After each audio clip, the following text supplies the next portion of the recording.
제사 무시하는 너 같은 며느리 둔 적 없다. 당장 도장부터 찍고 나가. 시어머니가 안방에서 꺼내온 이혼 서류를 제 얼굴에 집어 던졌습니다. 친정엄마 칠순 잔치에 가겠다는 말 한마디 했을 뿐이에요. 고급 제사 음식에 두둑한 용돈 봉투까지 현관에 쌓아놨건만 시어머니는 거들떠보지도 않더라고요. 소파에 드러누워 게임이나 하던 남편은 뭐라고 했는지 아세요? 야, 그냥 엄마 말 좀 들어. 왜 아침부터 분위기를 망쳐? 여러분, 7년 동안 맞벌이하며 시댁 생활비에 남편 빚까지 제 월급으로 다 메워졌습니다. 그 집 전세금도 제 대출이랑 친정에서 보태준 돈으로 마련한 거였어요. 근데 이 사람들이 제게 이혼 서류를 던진 겁니다. 그날 저는 바닥에 떨어진 그 서류를 천천히 주워들었습니다. 그리고 가방에서 도장을 꺼냈죠. 시어머니와 남편의 표정이 얼어붙었습니다. 하지만 진짜 지옥은 그때부터 시작이었어요. 안녕하세요. 시청자 여러분. 오늘 황당하고 어이없는 사연 바로 들려드릴게요. 시아버지 제삿날 아침, 저는 새벽 5시에 눈을 떴습니다. 옆자리에서 코를 골며 자고 있는 남편 민호의 얼굴을 한참 내려다보다가 조용히 이불을 걷고 일어났습니다. 오늘은 친정엄마의 칠순 잔치가 있는 날이기도 했죠. 점심에 열리는 칠순 식사만 다녀오면 되니까 저녁 제사 준비에는 충분히 돌아올 수 있다고 머릿속으로 몇 번이나 되뇌었습니다. 저는 어제 퇴근길에 미리 주문해둔 고급 제사 음식 세트를 현관에 들여놓고 하얀 봉투에 넣어둔 두둑한 용돈까지 그 위에 가지런히 올려두었습니다. 시어머니 박말순 여사가 좋아하시는 갈비찜, 잡채, 각종 전까지 빠짐없이 준비한 것이었죠. 이 정도면 충분하다고 생각하며 외출 준비를 하는데 안방 문이 벌컥 열렸습니다. 지아야, 너 지금 어딜 가려고 이 이른 아침부터 화장을 하고 있는 거냐? 박말순 여사가 잠옷 차림으로 거실에 나와 팔짱을 끼며 저를 노려보았습니다. 어머니, 오늘 친정엄마 칠순 잔치가 점심에 있어서요. 식사만 하고 오후에 바로 돌아올게요. 제사 음식은 제가 미리 다 준비해뒀습니다. 저는 현관 옆에 쌓아둔 음식 상자들을 손으로 가리키며 말했습니다. 뭐, 시아버지 제삿날에 친정을 간다고? 박말순 여사가 음식 상자 쪽은 거들떠보지도 않고 한 발짝 다가왔습니다. 어머니, 제사는 저녁에 지내잖아요. 점심때 잠깐 다녀오겠다는 거예요. 잠깐이 어딨어. 며느리가 아침부터 와서 전도 부치고 손님 맞이 준비도 해야지. 제삿날에 친정 간다는 며느리가 세상 어디에 있냐? 박말순 여사가 현관 앞을 떡 버티고 서며 목소리를 높였습니다. 저는 속에서 뜨거운 것이 치밀어 올랐지만 꾹 눌러 삼키며 두 손을 모았습니다. 어머니, 엄마 칠순이 일생에 한 번이에요. 제사 음식도 다 차려뒀고 용돈도 넉넉히 드렸잖아요. 제발 점심 한 끼만 다녀올게요. 닥쳐. 시아비 제사가 먼저야, 친정이 먼저야. 네 그 입으로 대답해봐.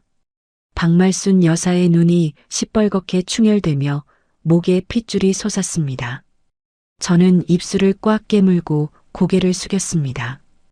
그때 거실 소파에서 스마트폰 게임을 하던 민호가 고개도 들지 않은 채 한마디를 던졌습니다. 야, 그냥 엄마 말 좀 들어. 왜 아침부터 분위기를 망쳐? 민호의 손가락은 화면 위에서 멈추지 않았습니다. 저는 그 옆모습을 바라보며 이를 악물었습니다. 너도 한마디 해. 내 엄마 칠순인데. 칠순이 뭐 대단한 거라고 따로 밥 한 번 사드리면 되잖아. 민호가 게임 화면에서 눈을 떼지 않고 손을 내저었습니다.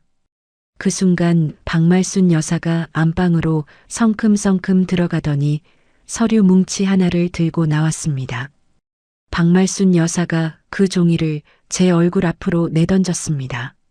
서류가 제 볼을 스치며 바닥에 흩어졌죠. 이혼 서류다. 제사 무시하는 너 같은 며느리 둔 적 없다.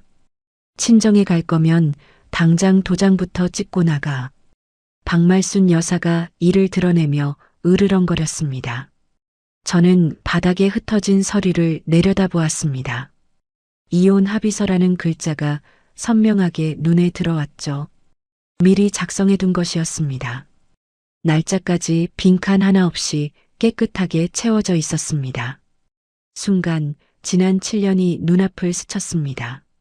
매달 제 월급에서 시어머니 계좌로 빠져나가던 생활비, 민호가 어디선가 끌어다 쓴 빚을 갚느라 새벽까지 야근하던 밤들, 명절마다 부엌에서 혼자 전을 부치며 삼킨 눈물이 한꺼번에 밀려왔습니다. 소파에 누운 민호가 게임을 멈추고 피식 웃으며 저를 바라보았습니다. 뭘 그렇게 쳐다봐? 무릎 꿇고 어머니한테 빌어. 맨날 하던 거잖아.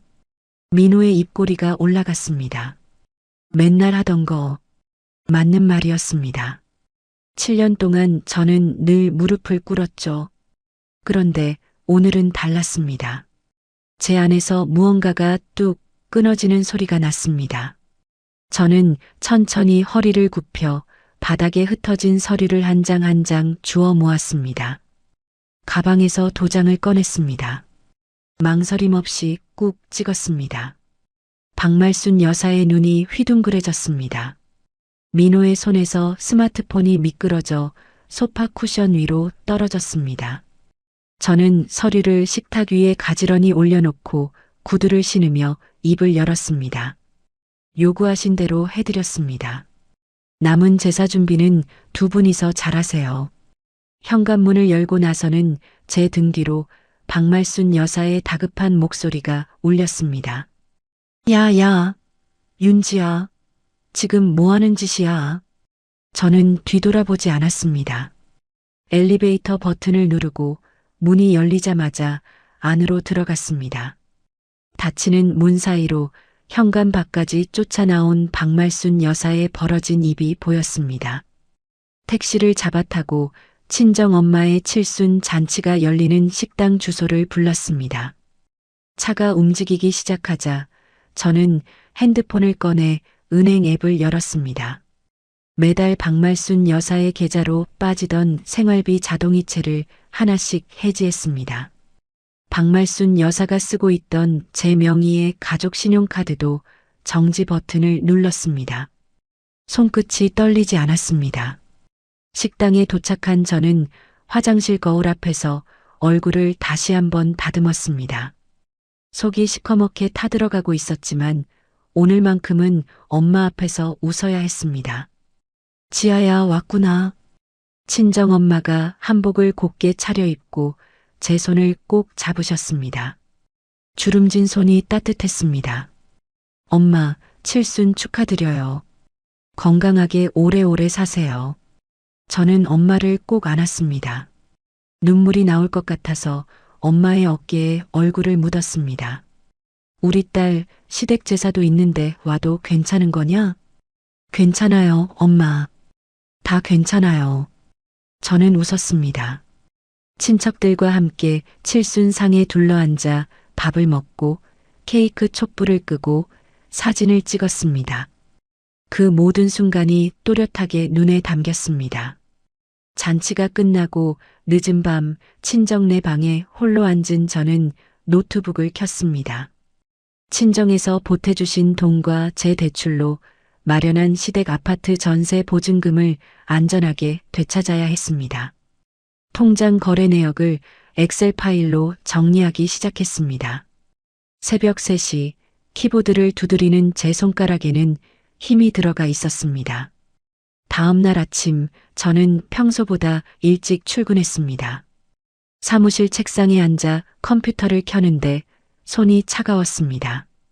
어젯밤 새벽까지 통장 내역을 정리하느라 2시간밖에 못 잤지만 머리는 오히려 맑았죠. 그 시각 동네 대형마트에서는 박말순 여사가 카트를 끌고 있었을 겁니다. 제삿날 저녁에 쓸 비싼 소고기며 과일이며 잔뜩 담아서 계산대에 섰겠죠. 평소처럼 제 이름이 찍힌 카드를 내밀면서요. 저는 오전 업무 보고서를 작성하다가 핸드폰 화면을 슬쩍 확인했습니다. 박말순 여사의 부재중 전화가 3통 찍혀 있었습니다. 저는 핸드폰을 뒤집어 엎고 다시 모니터를 바라보았습니다. 10분쯤 지나 다시 화면을 봤습니다. 7통, 또 10분, 12통. 저는 그 숫자가 올라가는 것을 지켜보며 마트 계산대 앞에 선 박말순 여사의 얼굴을 떠올렸습니다. 카드를 내밀었더니 직원이 고개를 갸웃하며 다시 긁었을 겁니다. 1번, 2번, 3번. 그리고 직원이 조심스럽게 말했겠죠. 손님, 이 카드 정지된 카드인데요. 박말순 여사의 얼굴이 하얗게 질렸을 겁니다. 뒤에 줄 서 있던 동네 아줌마들의 눈이 일제히 박말순 여사에게 쏠렸겠죠. 늘 동네에서 번듯한 사모님 행세를 하던 박말순 여사가 카트 가득 담은 물건을 두고 마트를 빠져나가는 모습이 눈에 선했습니다. 부재중 전화가 30통을 넘어갔습니다. 핸드폰이 쉴 새 없이 진동했습니다. 옆자리 동료가 고개를 돌려 제 책상을 쳐다보았습니다. 지아 씨, 전화 안 받아요? 광고 전화예요. 저는 웃으며 대답하고 핸드폰을 무음으로 바꿨습니다. 50통, 72통. 화면에 찍히는 숫자가 올라갈수록 가슴 한쪽이 시원해지는 것은 어쩔 수 없었습니다. 99통. 저는 핸드폰을 조용히 서랍 속에 넣고 서랍을 닫았습니다. 박말순 여사는 분명 민호에게도 전화를 걸었을 겁니다. 민호 역시 제 명의로 된 핸드폰을 쓰고 있었으니까요. 아마 통신사에서 날아온 문자를 보고서야 자기 핸드폰이 정지되었다는 사실을 알았겠죠. 카드도 막히고 전화도 끊긴 그 순간 민호의 표정이 어땠을지는 굳이 상상하지 않아도 됐습니다. 점심시간이 되자 저는 팀장님에게 반차를 냈습니다. 오후에 개인 사정이 좀 있어서요. 알겠어, 다녀와. 회사를 나선 저는 택시를 타고 이혼 전문 변호사 사무실로 향했습니다. 인터넷에서 후기를 찾고 또 찾아서 고른 곳이었습니다. 변호사 사무실 문을 열자 깔끔한 정장을 입은 젊은 변호사가 자리에서 일어나 저를 맞았습니다. 앉으세요. 윤지아 씨 맞으시죠? 저는 의자에 앉으며 가방에서 서류 봉투를 꺼냈습니다. 어제 시어머니가 이혼 서류를 던졌고 저는 거기에 도장을 찍었습니다. 변호사가 서류를 받아들며 눈썹을 살짝 올렸습니다. 도장을 찍으셨다고요? 네. 근데 그건 시어머니 기죽이려고 찍은 거고요. 진짜 이혼은 제가 주도해서 하려고요. 재산분할 소송부터 시작하고 싶습니다.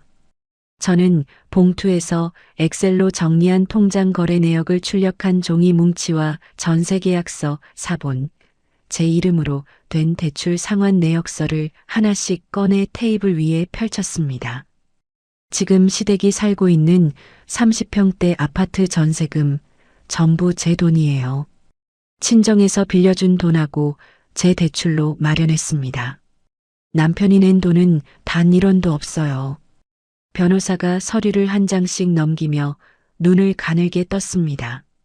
볼펜으로 숫자 옆에 밑줄을 치며 고개를 끄덕였습니다. 입금 내역이 깔끔하네요. 자금 출처가 100% 윤지아 씨로 되어 있으니 이건 확실하게 가져올 수 있습니다. 저는 두 손을 무릎 위에 올려놓고 변호사의 눈을 똑바로 바라보았습니다. 남편이랑 시어머니 그 집에서 한 푼도 못 가져가게 해주세요. 변호사가 볼펜 뚜껑을 닫으며 말했습니다. 우선 시댁이 살고 있는 아파트 전세금부터 묶어야 합니다. 집주인한테 돈을 돌려달라고 할 수 있는 권리를 저쪽이 빼돌리지 못하게 법원에 신청을 넣을게요. 그리고 이혼 소장이랑 내용 증명도 바로 보내겠습니다. 변호사가 테이블 위 서류들을 가지런히 정리하며 덧붙였습니다. 혹시 남편 쪽에서 먼저 연락 오면 절대 직접 상대하지 마세요. 전부 저를 통해서 하시고요. 저는 고개를 끄덕이며 자리에서 일어났습니다. 변호사 사무실을 나온 저는 바로 보험사 고객센터에 전화를 걸었습니다. 민호 이름으로 들어가 있던 실비보험, 자동차 보험, 전부 제 카드에서 빠지고 있었거든요. 결제 카드 삭제해 주세요. 네, 2건 다요. 전화를 끊고 길을 걷는데 어깨가 가벼웠습니다. 7년 동안 제 등에 올라타 있던 것들을 하나씩 떼어내는 기분이었습니다. 회사로 돌아가려고 택시를 잡으려는데 길 건너편에서 익숙한 목소리가 들렸습니다. 윤지아, 민호였습니다. 회사 로비 앞에 서서 저를 노려보고 있었습니다. 넥타이가 풀어져 있었고 셔츠가 구겨져 있었습니다.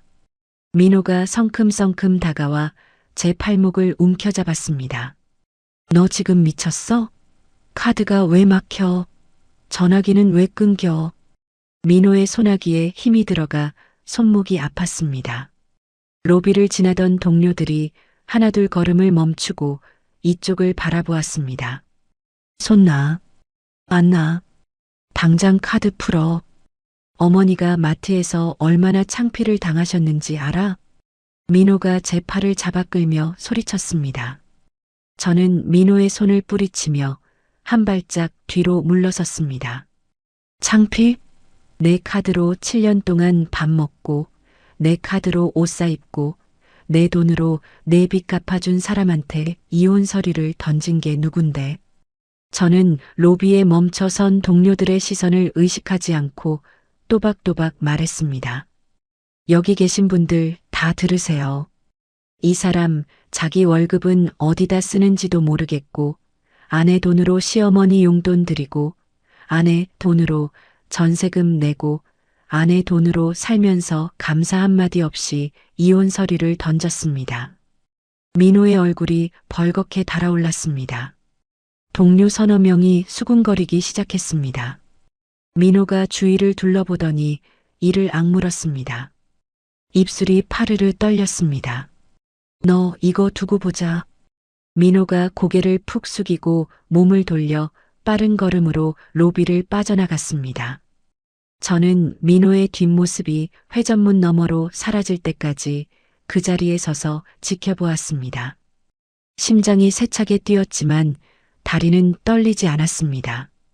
회사 로비에서 민호가 소란을 피운 지 며칠이 지났습니다. 저는 그 사이 아무 일도 없었다는 듯 출퇴근을 반복했습니다. 하지만 물밑에서는 변호사가 쉴 틈 없이 움직이고 있었죠. 그날 오후 변호사에게서 전화가 왔습니다. 윤지아 씨 소장이랑 내용 증명이 오늘 시댁으로 배달됐습니다. 네, 알겠습니다. 전화를 끊으며 저는 시댁 월세방 현관 앞에 놓였을 등기우편 봉투를 떠올렸습니다.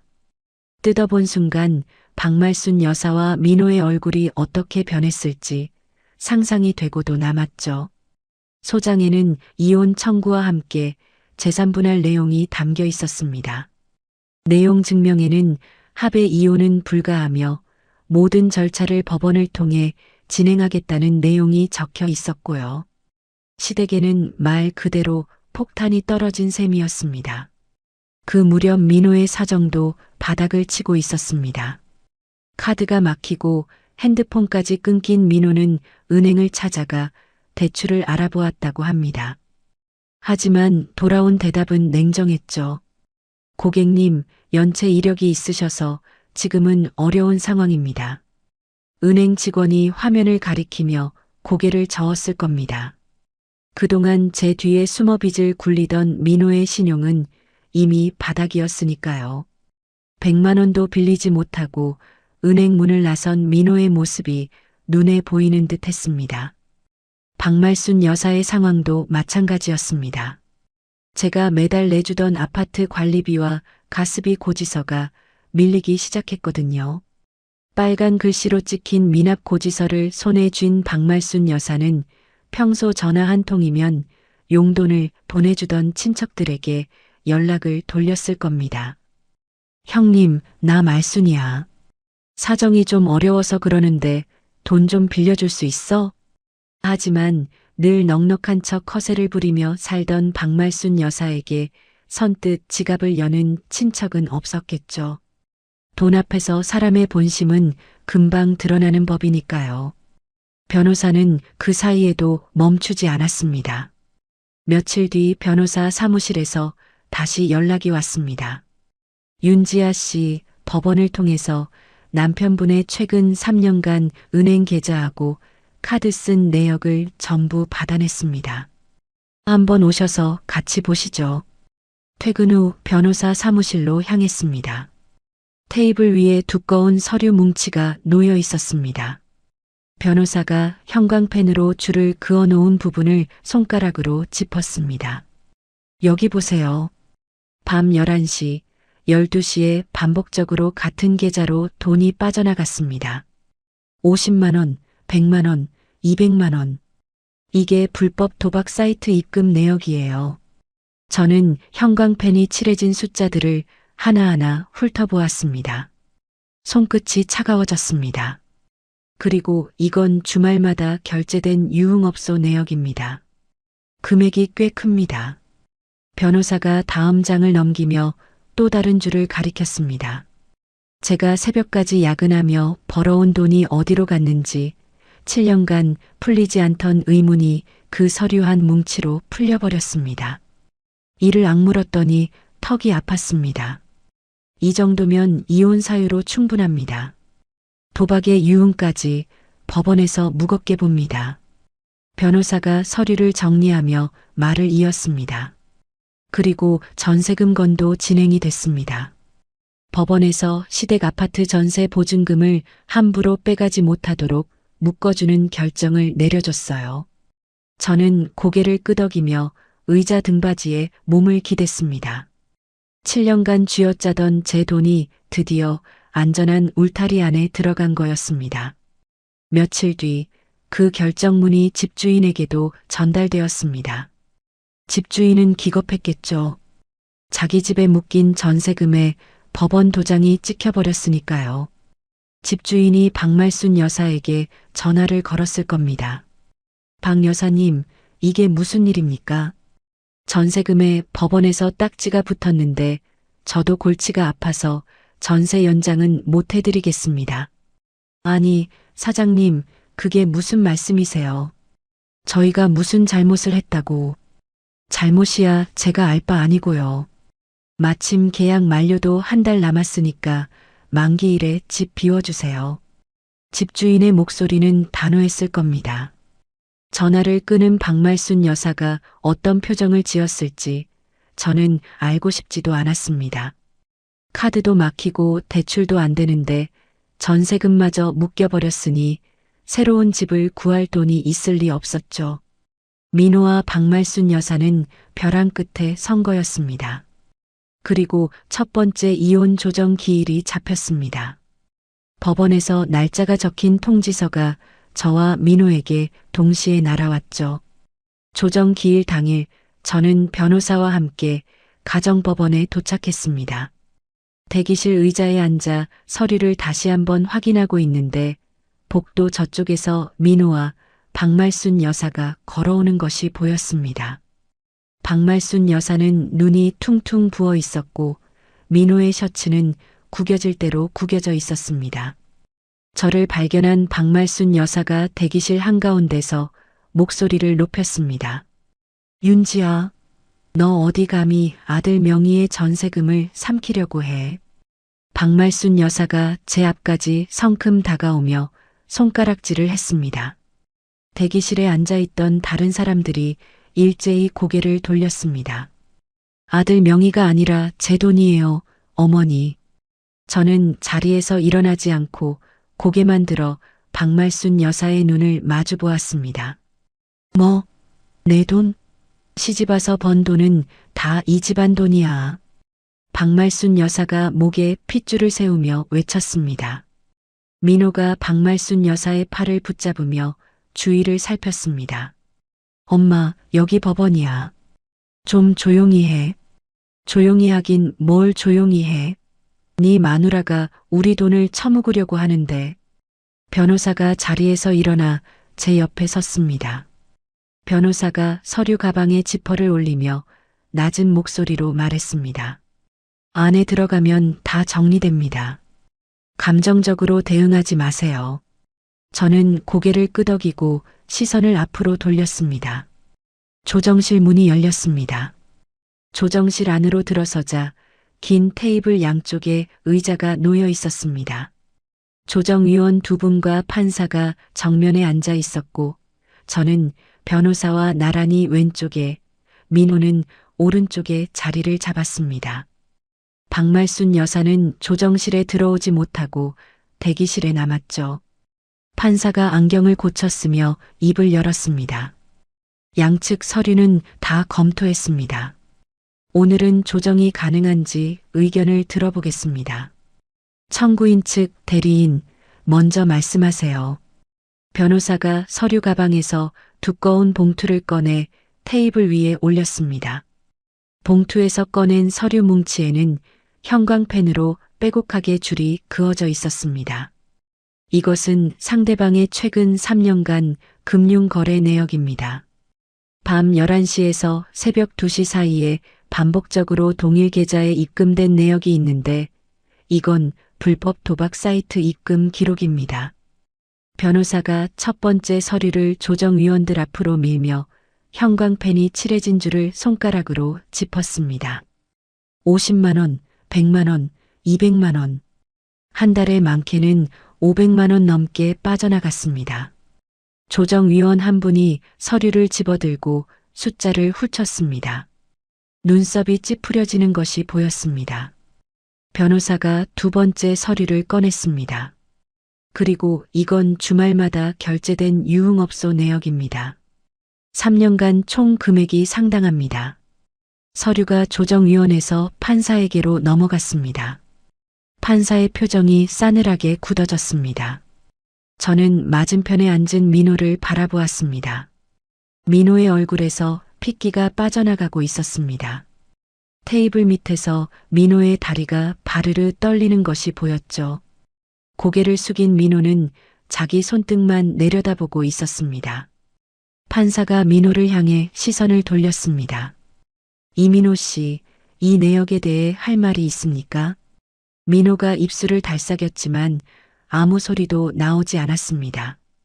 침을 삼키는 소리만 조정실 안에 울렸습니다. 변호사가 세 번째 서류를 꺼내며 말을 이었습니다. 다음은 시댁 아파트 전세 보증금의 자금 출처입니다. 이건 청구인의 친정에서 보내온 이체 내역이고 이건 청구인 본인의 대출 실행 내역입니다.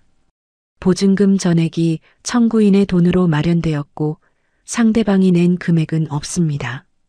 변호사가 이체 내역서와 대출 서류를 나란히 놓으며 손가락으로 금액을 짚었습니다. 입금 날짜, 금액, 출처가 전부 일치합니다. 조정위원이 서류를 번갈아 대조하며 고개를 끄덕였습니다. 판사도 서류를 들여다보며 볼펜으로 무언가를 적었습니다. 민호가 갑자기 고개를 들었습니다. 의자에서 상체를 앞으로 내밀며 조정위원들을 향해 두 손을 모았습니다. 저 도박은 끊겠습니다. 진짜 끊을 수 있습니다. 아내한테 잘하겠습니다. 한 번만 기회를 주시면 안 될까요? 민호의 목소리가 갈라졌습니다. 눈시울이 붉어진 민호가 고개를 숙이며 애원했습니다. 저는 민호의 그 모습을 가만히 바라보았습니다. 7년 동안 소파에 누워 게임을 하면서 제가 무릎을 꿇기만 기다리던 그 사람이 처음으로 고개를 숙이고 있었습니다. 하지만 그 고개가 향한 곳은 저가 아니라 조정위원들이었죠. 합의 안 합니다. 저는 또박또박 말했습니다. 민호가 고개를 번쩍 들어 저를 쳐다보았습니다. 지아야, 정식 재판으로 가겠습니다. 저는 민호의 눈을 피하지 않고 똑바로 마주 보았습니다. 변호사가 제 옆에서 판사를 향해 고개를 숙였습니다. 청구인 측은 조정을 거부합니다. 정식 재판 회부를 요청드립니다. 판사가 서류를 덮으며 안경 너머로 양쪽을 번갈아 보았습니다.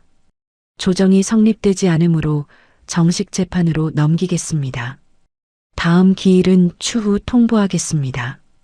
의자를 빼고 일어서는데 다리에 힘이 풀리는 것을 느꼈습니다. 하지만 표정은 바꾸지 않았습니다.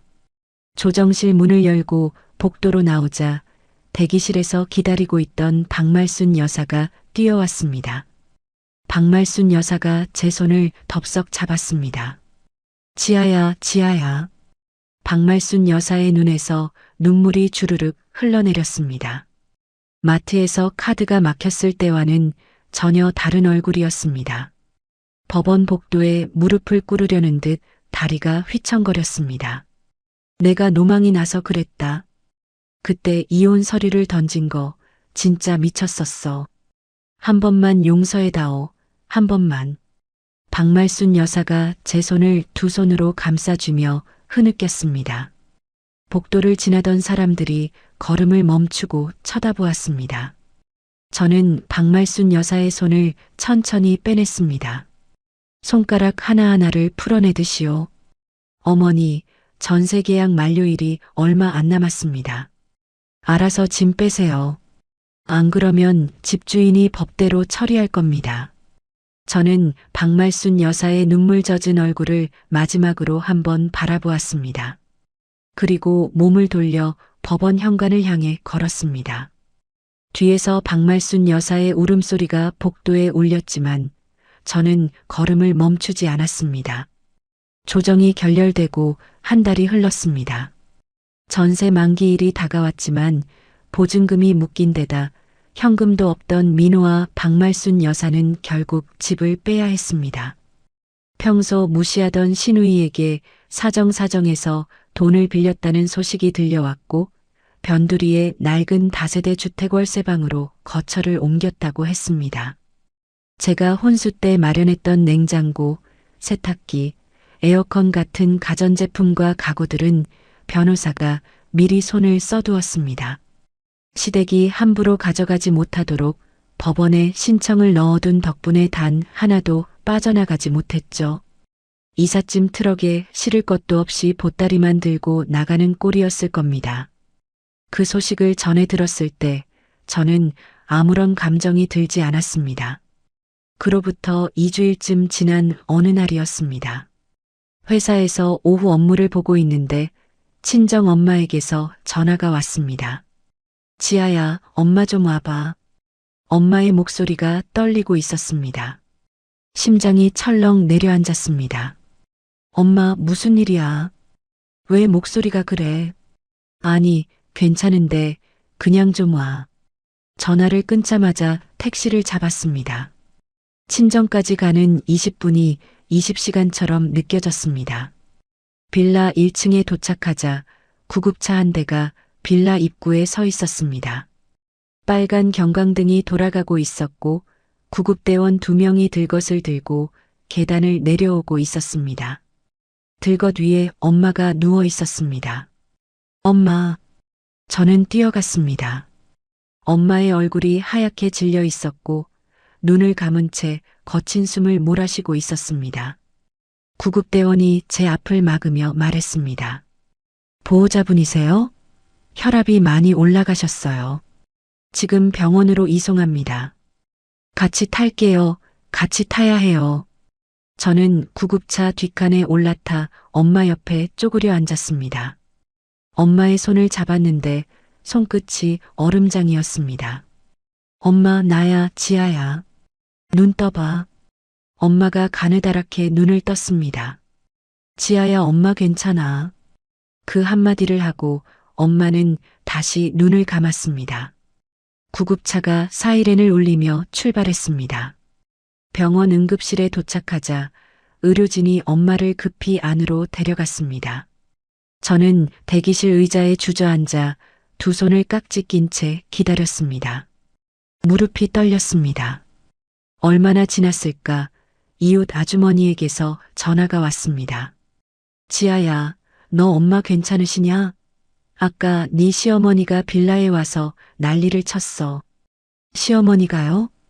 복도에 주저앉아서 동리가 떠나가게 고래고래 소리를 질렀어. 대개 딸이 돈에 미쳐서 시어머니 노후 자금 2억을 떼먹었다고, 모자를 길거리에 쫓아냈다고. 동네 사람들이 다 나와서 봤다. 저는 이를 악물었습니다. 어머님이 그 소리 듣고 가슴을 부여잡고 쓰러지셨어. 내가 119 불렀다. 전화를 끄는 저의 손이 부들부들 떨렸습니다. 엄마가 쓰러진 이유가 박말순 여사 때문이었습니다. 1시간쯤 뒤 의사가 나왔습니다. 보호자분이시죠? 갑작스러운 스트레스로 혈압이 위험할 정도로 올라가셨어요. 심장이 원래 약하신 분이라 지금은 안정시켜 놨는데 당분간 입원하셔야 합니다. 감사합니다. 저는 고개를 숙이고 응급실 안으로 들어갔습니다. 엄마가 침대에 누워 코에 산소 호흡기를 꽂고 있었습니다. 모니터에서 심장 박동 소리가 규칙적으로 울렸습니다. 엄마의 감긴 눈 위로 핏줄이 파랗게 비쳤습니다. 저는 침대 옆 의자에 앉아 엄마의 손을 잡았습니다. 눈물이 쏟아질 것 같았지만 이를 악물었습니다. 지금 무너지면 안 됐습니다. 그때 핸드폰이 울렸습니다. 민호였습니다. 야, 소송 취하해. 전세금 건드리지 마. 안 그러면 네 직장에도 찾아간다. 민호의 목소리가 낮고 또렷했습니다.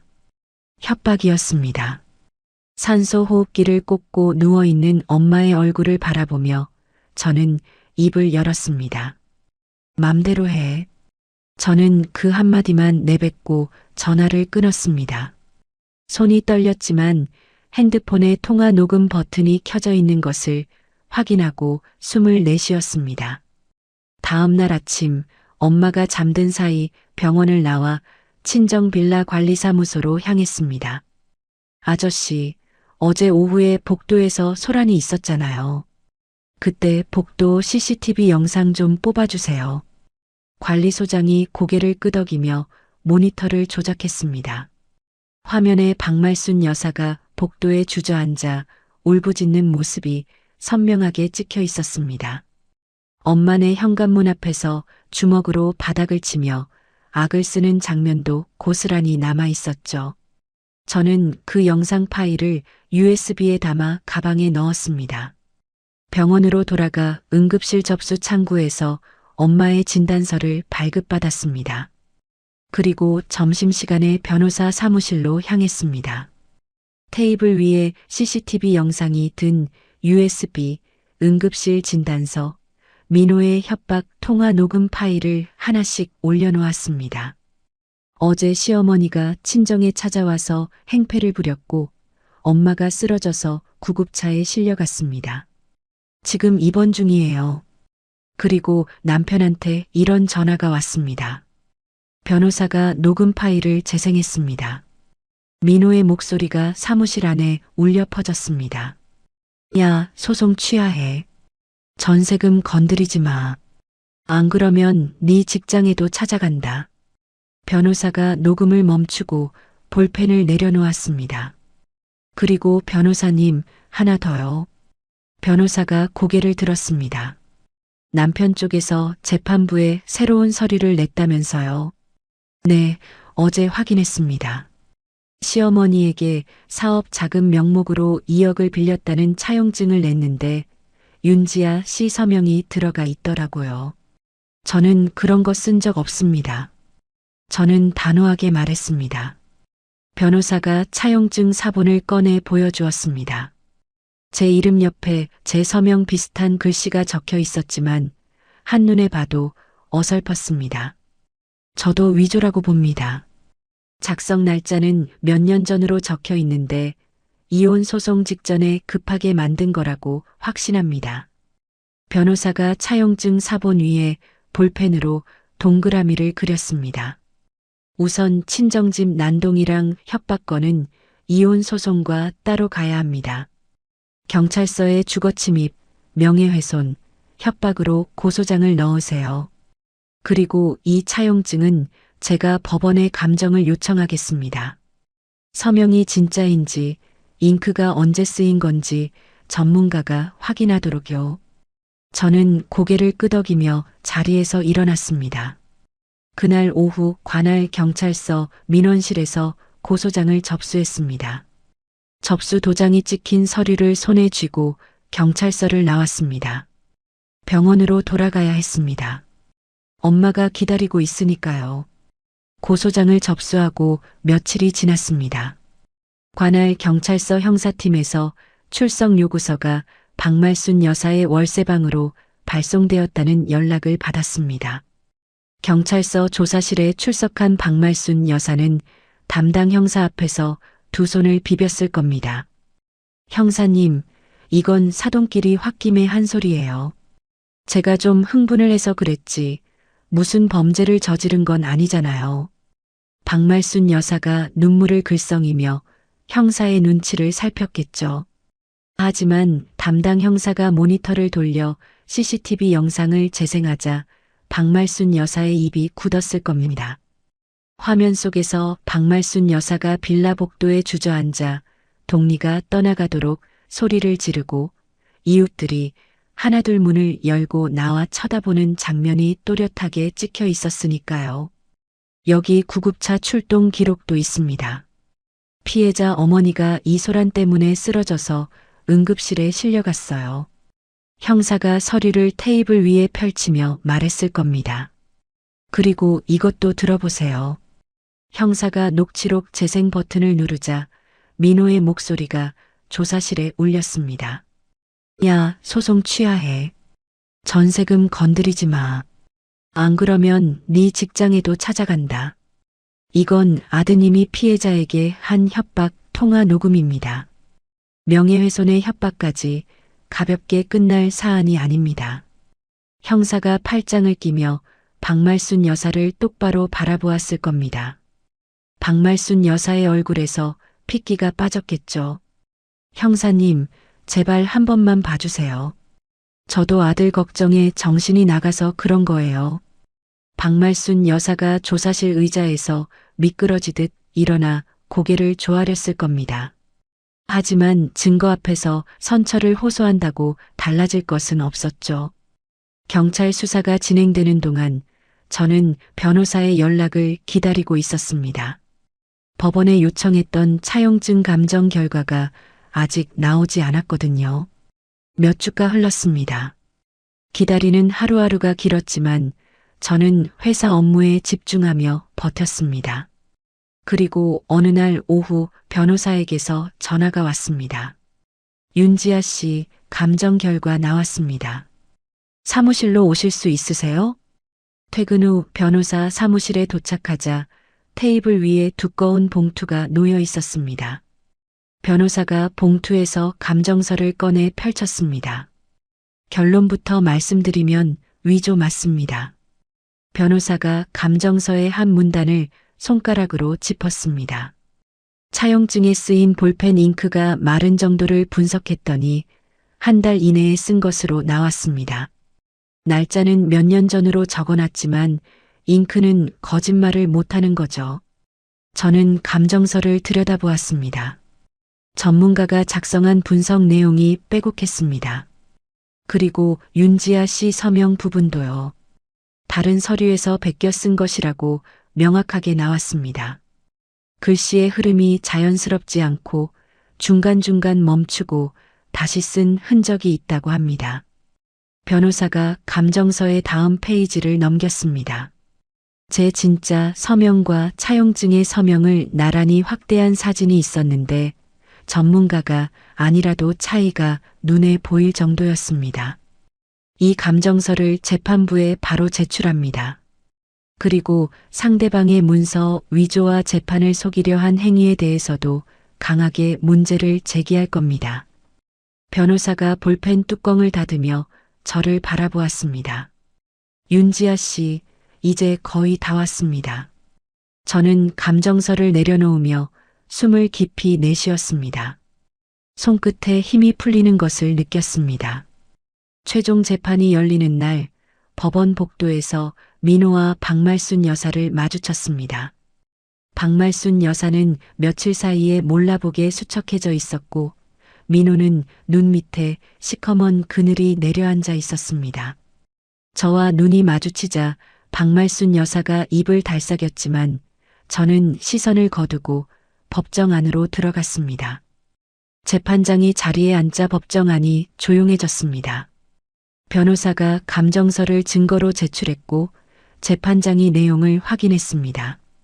이민호 씨 측에서 제출한 차용증에 대해 전문 감정을 실시한 결과 잉크의 건조 상태가 작성 날짜와 일치하지 않고 서명 또한 위조된 것으로 판명되었습니다. 재판장이 안경 너머로 민호를 바라보며 목소리를 높였습니다. 법원에 거짓 서류를 제출해서 재판을 속이려 한 행위는 매우 중대한 문제입니다. 이민호 씨, 이에 대해 할 말이 있습니까?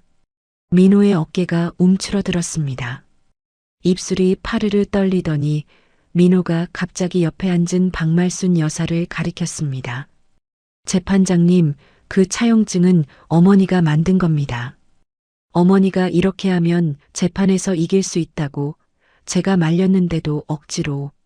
민호의 손가락이 박말순 여사를 향해 곧게 뻗어 있었습니다. 박말순 여사의 눈이 휘둥그레졌습니다. 너 지금 뭐라고 했어? 네가 먼저 하자고 해놓고. 박말순 여사가 자리에서 벌떡 일어나 민호를 향해 소리쳤습니다. 거짓말하지 마. 네가 밤새 그 서류 만들어 놓고 나한테 도장만 찍으라고 했잖아. 엄마가 시킨 거잖아. 엄마 때문에 이 지경이 된 거라고. 모자가 법정 안에서 서로를 손가락질하며 고함을 질렀습니다. 재판장이 나무 망치를 내리치며 외쳤습니다. 정숙하세요.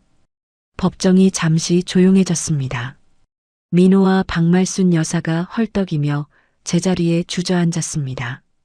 저는 그 모습을 가만히 바라보았습니다.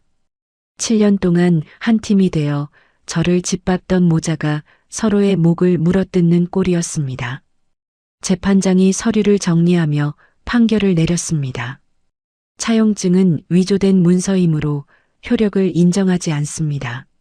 상대방의 도박, 유흥 등 혼인 파탄의 책임이 명백하고 전세 보증금의 자금 출처가 전액 청구인에게 있음이 확인되었으므로 재산 분할은 청구인에게 전부 인정하며 위자료 또한 지급을 명합니다. 재판장의 목소리가 법정 안에 또렷하게 울렸습니다. 저는 두 손을 무릎 위에 올려놓은 채 미동도 하지 않았습니다. 변호사가 옆에서 작게 고개를 끄덕였습니다. 민호가 고개를 푹 숙인 채 꼼짝도 하지 않았고 박말순 여사는 넋이 나간 표정으로 허공을 바라보고 있었습니다. 법정을 빠져나오는 저의 발걸음은 가벼웠습니다. 이혼 판결이 확정되었습니다. 법원에 도장이 찍힌 판결문을 손에 쥐었을 때 7년이라는 시간이 종이 한 장으로 정리되는 기분이었습니다. 하지만 아직 끝이 아니었습니다. 법정에서 드러난 차용증 위조건을 넘겨받은 경찰서 형사팀이 수사에 속도를 냈거든요. 민사재판에서 위조라고 판명된 판결문이 결정적인 증거가 되었습니다. 민호와 박말순 여사는 검찰로 넘겨졌고 정식으로 재판에 넘겨져 형사법정에 서게 되었습니다. 형사재판 결과를 변호사에게서 전해 들은 것은 어느 늦은 오후였습니다. 윤지아 씨, 결과 나왔습니다. 변호사의 목소리가 담담했습니다. 남편분은 문서 위조, 재판을 속이려 한 혐의, 그리고 불법 도박까지 합쳐서 징역 1년 실형이 나왔습니다. 바로 구치소에 수감됐고요. 저는 전화기를 귀에 대고 아무 말 없이 들었습니다. 시어머니는 친정집 난동건으로 징역형의 집행유예가 나왔습니다. 감옥에 가지는 않지만 전과 기록이 남게 됩니다. 네, 알겠습니다. 전화를 끊고 창밖을 바라보았습니다. 해가 지고 있었습니다. 아무런 감정이 올라오지 않았습니다. 그냥 끝났구나 하는 생각뿐이었죠. 며칠 뒤 저는 변호사와 함께 집주인을 만나 전세 보증금을 돌려받았습니다. 법원 판결문을 근거로 가압류를 풀고 보증금 전액이 제 통장으로 들어왔습니다. 통장 잔액을 확인하는 손가락이 미세하게 떨렸지만 이번에는 기쁨 때문이었습니다. 남편의 퇴직금과 박말순 여사가 숨겨둔 자산에 대해서도 변호사가 빈틈없이 처리했습니다.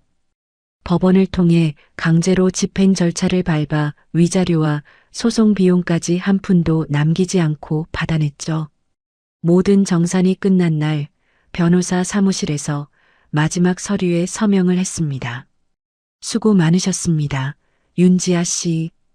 변호사가 서류를 정리하며 고개를 숙였습니다. 변호사님 덕분입니다. 정말 감사합니다.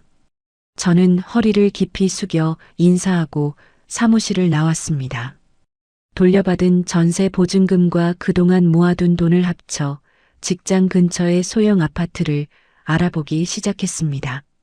일주일 동안 퇴근 후마다 부동산을 돌아다닌 끝에 햇빛이 잘 드는 15평짜리 아파트를 찾았습니다.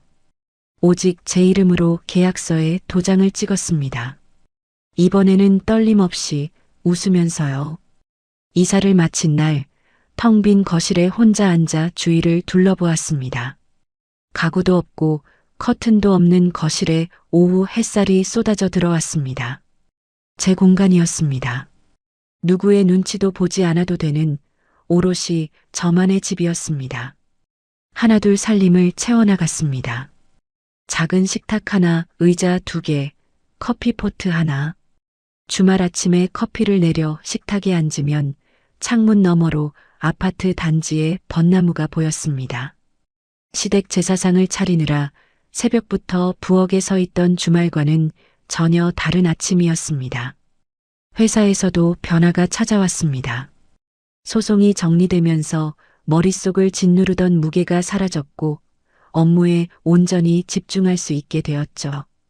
팀에서 맡은 프로젝트를 성공적으로 마무리했고 연말 인사평가에서 우수 성과자로 이름이 올라갔습니다. 윤지아 과장, 아니 이제 팀장이라고 불러야겠네. 부서장이 인사 발령 서류를 건네며 웃었습니다. 저는 두 손으로 서류를 받아들며 고개를 숙였습니다. 감사합니다. 팀장 발령 서류를 책상 위에 올려놓고 의자에 앉았을 때 동료들이 박수를 쳤습니다. 저는 웃었습니다.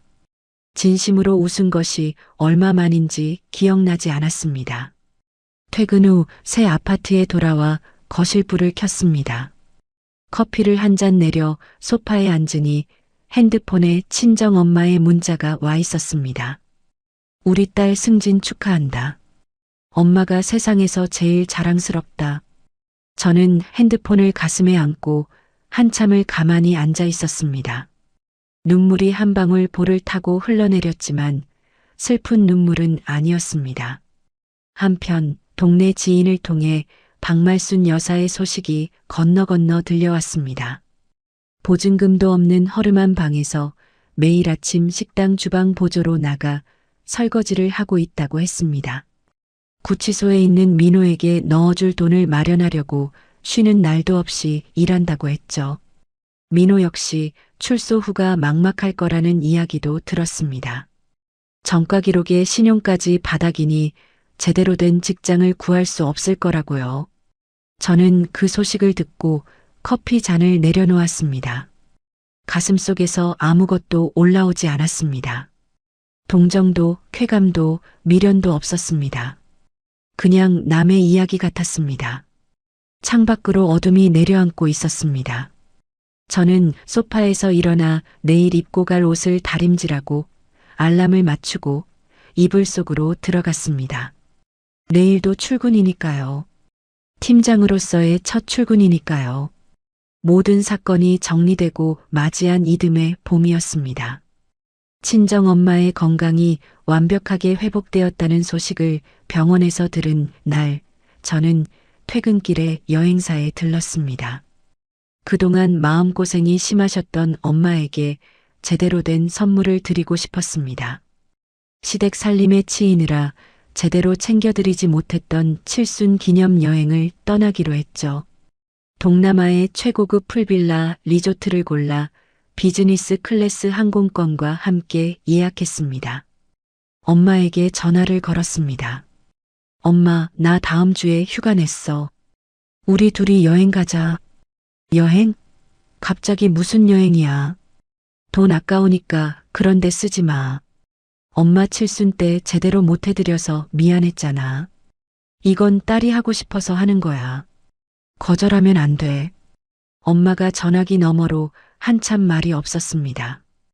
코를 훌쩍이는 소리가 들렸죠. 알았다, 우리 딸. 공항으로 향하는 택시 아니었습니다. 엄마가 조수석 뒤에 앉아 창밖을 바라보다가 제 쪽으로 고개를 돌렸습니다. 엄마의 손이 제 볼에 닿았습니다. 거칠고 주름진 손이었지만 따뜻했습니다. 지아야, 이제야 우리 딸이 제 나이로 보인다. 엄마가 제 얼굴을 어루만지며 환하게 웃었습니다. 작년 이맘때의 엄마 얼굴이 떠올랐습니다. 응급실 침대에서 산소호흡기를 꽂고 눈을 감고 있던 그 모습이요. 저는 엄마의 손을 잡고 꼭 쥐었습니다. 엄마가 건강해서 다행이야. 진짜 다행이야.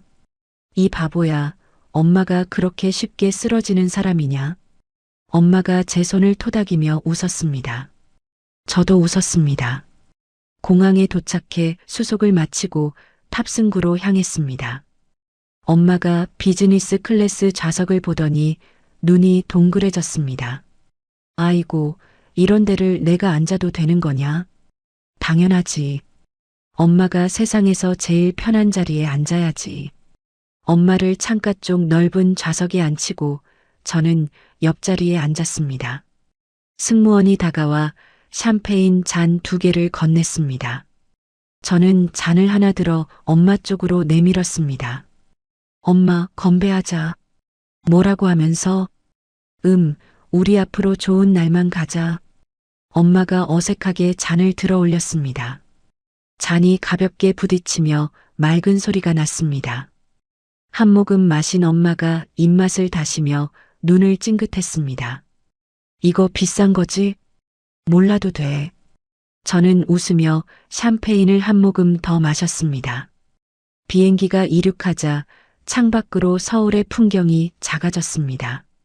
엄마가 창밖에 코를 박고 내려다보며 감탄했습니다. 세상에 집들이 개미만 해. 저는 엄마의 옆모습을 바라보았습니다. 곱게 파마한 흰 머리카락, 깊게 패인 눈가주름, 그리고 아이처럼 환한 표정. 이 여행을 진작 해드릴 걸 하는 생각이 스쳤습니다. 리조트에 도착한 다음 날 아침이었습니다. 엄마와 나란히 해변을 걸었습니다. 모래가 발가락 사이로 파고들고 파도 소리가 귀를 채웠습니다.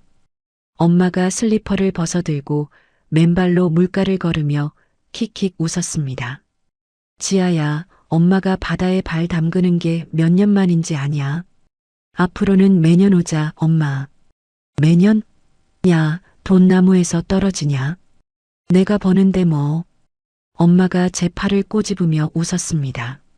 저도 엄마 팔짱을 끼고 웃었습니다. 리조트 방에 돌아와 샤워를 하고 나오니 핸드폰에 메시지가 와 있었습니다. 한국에서 온 동네 지인의 연락이었습니다.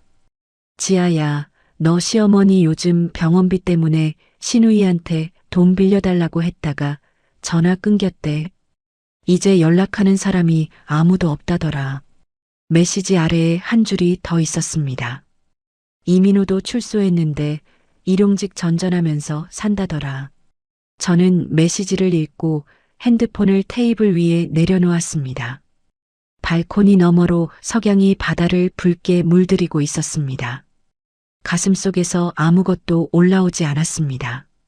동정도 없었고 통쾌함도 없었습니다. 그 사람들의 이야기는 이미 제 삶의 바깥에 있었으니까요.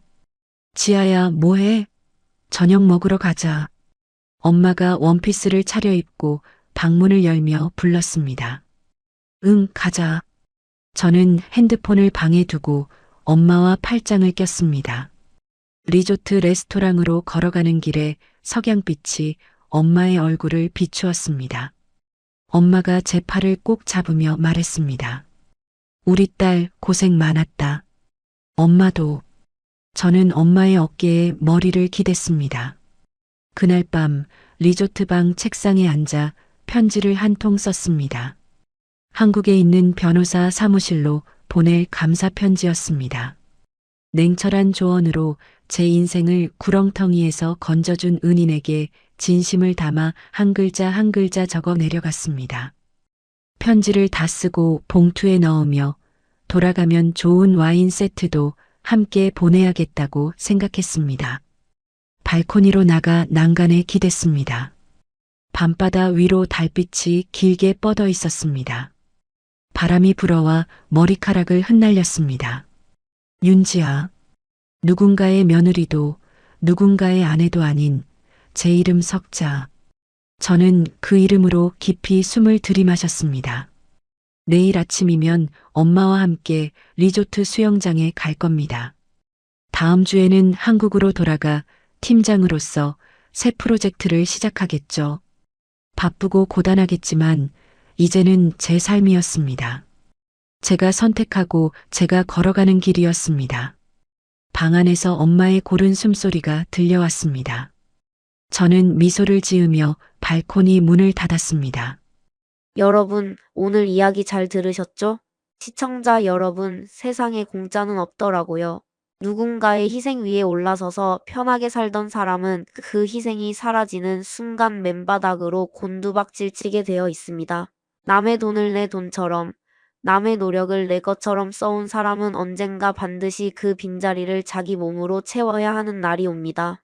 박말순 여사가 그랬고 이민호가 그랬습니다. 반대로 윤지아 씨를 한번 보세요. 밑바닥까지 쥐어짜이면서도 성실하게 일하고 한 푼 한 푼 모아서 살림을 꾸려온 사람은 결국 제 몫을 찾아가게 되어 있더라고요. 세상이 불공평해 보여도 오래 지켜보면 결국 제자리를 찾아갑니다. 성실하게 살아온 시간은 절대 배신하지 않는다는 거, 오늘 이 사연이 그 증거가 아닐까 싶습니다.